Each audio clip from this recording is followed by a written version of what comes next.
¿Cuándo empezamos a cantar villancicos? ¿Cuándo empezamos a dejar que un gordo en traje rojo entrara a nuestras casas a dejar regalos? Y sobre todo, ¿por qué tiene 8 renos que vuelan por el cielo, amigos? Bueno, todo eso y más lo vamos a descubrir el día de hoy en este episodio y prepárate para conocer la verdadera historia de la Navidad. Yo soy el Capi Domínguez y esto es Déjame Te Cuento. Bien amigos, déjenme les cuento que esta tradición moderna llamada Navidad acarrea varios secretos y mentiras del pasado y algunos de ellos un poco oscuros. Pero primero, vámonos muchos años atrás, al 497 a.C., a lo que se le conocía como Saturnalia. Las Saturnalias, amigos, era una festividad bastante alegre y pagana de los romanos, la cual se hacía para honrar al dios Saturno, una de las deidades del panteón romano, y se celebraba entre el 17 de diciembre al 23 de diciembre, amigos. Este evento, bandita, daba por terminado las labores agrícolas, las escuelas paraban labores, también las personas dejaban de trabajar y así era posible que todo el mundo disfrutara. También las restricciones sociales se calmaban un poco, los esclavos eran liberados y había hasta un juego de roles donde cambiaban con los amos. Las personas que eran esclavos se vestían con buenos trajes, comían bastante bien y se comportaban de diferente manera, y las personas que eran los amos se comportaban como esclavos. También se hacían intercambios de regalos y entre los regalos más comunes eran estas figuras como de cera y también los poemas satíricos, amigos. También había personas que iban de como casa en casa cantando y pidiendo comida. Tú creerías que esto sería como que la madre o los precursor de los villancicos, pero no, a esto se le considera la madre de los aguinaldos. Recordemos que las Saturnalias se celebraban entre el 17 y el 23 de diciembre, y de ahí para Año Nuevo volvían a ser una gran fiesta, una gran peda. Pero ¿qué pasaba entre el 23 de diciembre y Año Nuevo? Bueno, déjame te cuento que los romanos celebraban a dos dioses, a Mitras y a Sol Invictus. ¿Y qué día crees que lo celebraban? Así es, el 25 de diciembre. Lo más curioso aquí, amigos, es de que ese mismo día daba inicio al solsticio de invierno, el día más frío y oscuro de todo el año. Y por obvias razones las personas prendían veladoras para mantenerse calientitos e iluminados, y así es como se dice que iniciaron las primeras luces de Navidad. Aunque las primeras luces serie de Navidad no vinieron hasta muchos años después, gracias a Edward Johnson, el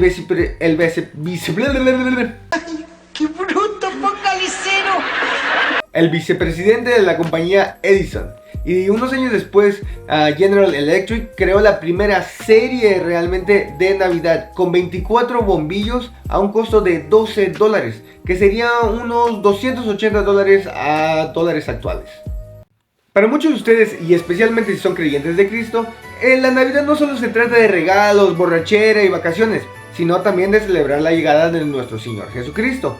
Pero eso no siempre fue así, amigos. La verdad es que Chuyito, mi compadre Chuy, ni siquiera nació el 25 de diciembre, amigos. Antes de que los cristianos se adjudicaran esta fecha, ni siquiera le celebraban el cumpleaños al Chuy. Y no crean que inició como la celebración del nacimiento de Jesucristo, sino era más bien algo como los romanos, que celebraban la llegada de un nuevo sol con Sol Invictus. Y los cristianos lo veían como que era el ganar de la vida y la luz sobre la muerte y la oscuridad, que a los años se tradujo a la llegada del niño Dios. Oh, paganos, nos gusta esta celebración que ya está impuesta. Va a ser mucho más sencillo. Sí, vamos a decir que nuestro Dios nació este día. ¿Podemos seguir pisteando? Oh, claro que pueden, claro. Y así es como la religión cristiana se adjudicó esta festividad pagana. Y antes de que ellos metieran su cuchara, amigos, esto era una festividad pagana, 100% terrenal. Pero una vez que metieron su cuchara, ya a muchas personas ya no les gustó tanto que los paganos y gente que no estaba en la religión siguieran teniendo este tipo de eventos de pistear en exceso, mujeres y todas estas cosas que hablamos antes en las Saturnalias. Y así es que las cancelaron, no más Saturnalias. Y como el cristianismo era la religión oficial en Roma en aquel entonces, no hubo nada que hacer, se cancelaron. Déjame te cuento que para la Edad Media las fiestas carnales y paganas regresaban, amigos.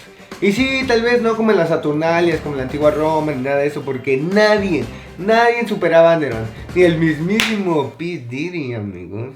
Pero los reyes popularizaron los grandes festines, regresaron el intercambio de regalos, las veladoras, las fogatas. Incluso alrededor de esa época, en los años 1038, se data del primer registro de la vez que se usó la palabra Navidad. También, unos solo 70 años después, se dieron los primeros villancicos, que en realidad era música sacra cantada en latín, que dejó de ser cantada en latín, se empezó a cantar en lengua vernácula y fuera de las iglesias, y así es como nacieron los primeros villancicos. Un dato oscuro de los villancicos, amigos, es de que se ponían muy pedos los que iban a cantar y luego demandaban, ya no pedían, demandaban comida a las casas que iban cantando, o hasta incluso violaban a las mujeres. ¿Y tú sabes por qué tienes un árbol de Navidad dentro de tu casa? Bueno, déjame te cuento que sí es cierto que desde las fiestas paganas en la antigüedad se ocupaban ramas y plantas para las celebridades, jamás se tenía un árbol dentro de la casa. Este tipo de evento o moda lo impusieron la reina Victoria y el príncipe Alberto, cuando ellos salieron en una ilustración con de fondo un árbol detallado que cómo estaba adornado de dulces, luces y veladoras. Entonces las personas de la Inglaterra, tiempo después, empezaron a adoptar esta tradición. Ahora, déjenme les cuento que a los alemanes se les adjudica varios inventos de la Navidad, como el tipo o raza de árbol que se ocupa hoy en día, las coronas de Adviento y los cascanueces. Que la historia del cascanuez y el rey ratón de 1816 es una historia un poquito perturbadora. Uy, dato perturbador. Vaya dato perturbador. La historia cuenta en pocas palabras que esta niña, cuando se da cuenta que su cascanuez se puede mover, sale corriendo, se corta el brazo y durante su recuperación su padrino le cuenta una historia que prácticamente la convence de casarse con su cascanuez. Sí, casarse con su cascanuez. Y ella, sin pensarlo, sale de la recuperación, se va y se casa con su cascanuez en el mundo de las muñecas. Y así es como esta niña, la cual vivía para proteger este mundo imaginario, se vuelve un fantasma en un mundo gobernado por muñecas, amigos. Aquí lo perturbador es que la que se está casando es una niña de 8 años, con un cascanueces, un viejo. Eso es lo perturbador. Pero ahora, amigos, hablemos de algo un poquito más relajado, un poquito más bonachón. Ya que déjenme les cuento que Papá Noel, mi compadre Santa Claus, sí existió, amigos. Y su nombre era Nicolás di Bari, un obispo turco el cual nació en los años 280 después de Cristo. Y déjenme decirles que este canijo regaló toda su riqueza mientras viajaba por los campos ayudando a personas.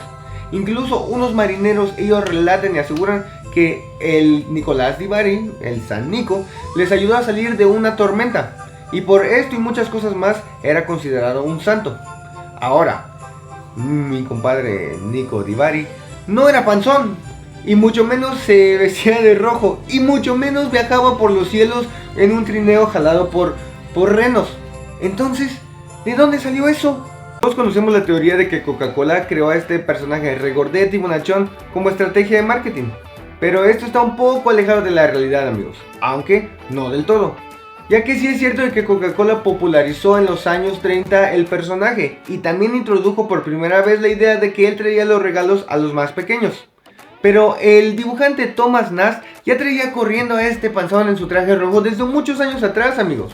En los años 1863, para una tira navideña en la revista Harper's Weekly, él creó a este personaje. Y no era así como lo conocemos ahora, sino que fue evolucionando hasta llegar a lo que era con traje rojo, panzón y barba blanca. Muchos años antes de que Coca-Cola creara la compañía, amigos. Bien, amigos, ahora hablemos de los renos de Santa Claus, los cuales sus nombres y orígenes tienen una historia bien definida, combinando literatura, publicidad y folclore europeo. La primera referencia clara que se tiene de los renos fue en los años 1823 en un poema escrito por Clement Clarke que se llamaba A Visit from Saint Nicholas, y en el poema él relataba a 8 renos que jalaban de este trineo: Dasher o veloz, Dancer o bailarín, Panzer o saltador, Vixen o travieso, Comet o cometa, Cupid o cupido, Donner, trueno o Blitzen, relámpago. Sus nombres evocaban energía, velocidad y era una combinación también de desastres naturales. Todo lo que tú necesitabas en combinación para pasar y para recorrer el mundo entero en una noche. Pero unas décadas más tarde, en 1939, se añadió un noveno reno, ¿Ya sabes de quién estoy hablando? Ya, de Rodolfo el Reno, amigos. Y gracias a que fue una campaña publicitaria para una tienda departamental en Estados Unidos. Pero no fue hasta 10 años después, en 1949, cuando se popularizó, se hizo el boom de Rodolfo el Reno, gracias a una canción que se hizo de él. Y así es como él se volvió el líder del pack de la manada de estos renos, porque gracias a su nariz roja, él podía iluminar el camino hacia donde iban. Bien amigos, hasta aquí el episodio de hoy. Muchísimas gracias por haberse quedado. Estuvo un poco largo, me duelen los brazos, hubo mucha investigación, pero me encantó. Espero que se la estén pasando muy bien en su Navidad. Yo los quiero mucho, les mando un abrazo. Felices fiestas y feliz Navidad, feliz Año Nuevo, felices Reyes. Nos estamos viendo en el siguiente episodio del Déjame Te Cuento.